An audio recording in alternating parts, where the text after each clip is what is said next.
Magsusukiyaki kami ngayon kasi bukas New Year na.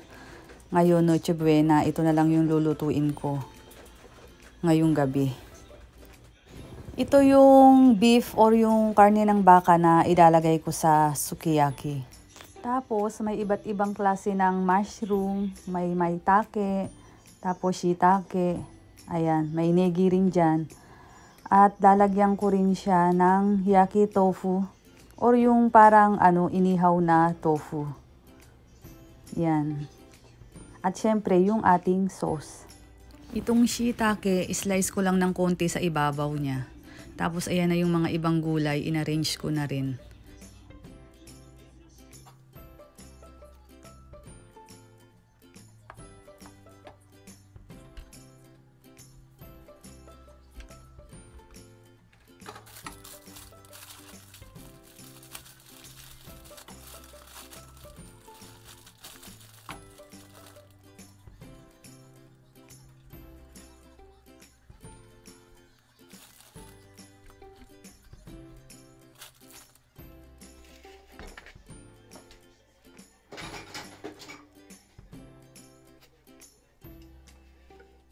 Tapos, ilalagay ko na yung ating karne or yung ating beef dito sa nabe.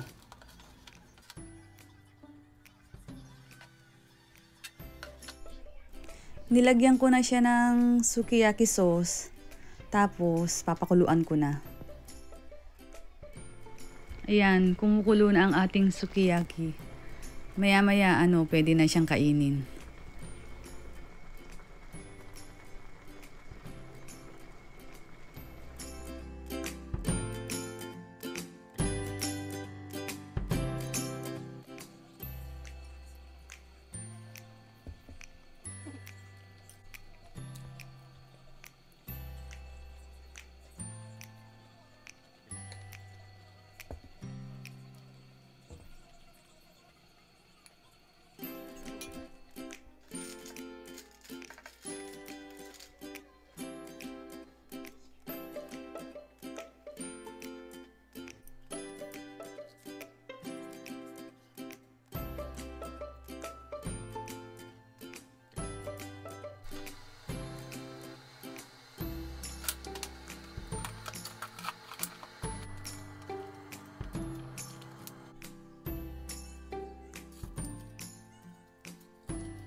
Eto na, tapos na ang preparation. Meron tayong iba't ibang klase ng cheese at saka ham.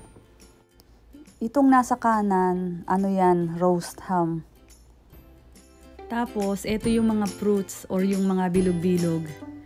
Kaso nga lang, hindi siya kumpleto na 12 or 13, ganyan.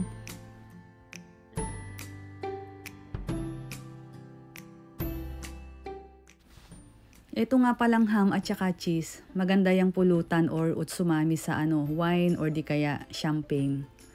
'Di ba? New Year naman kasi.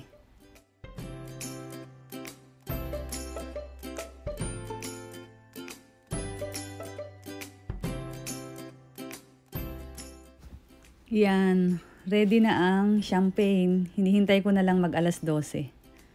Countdown na.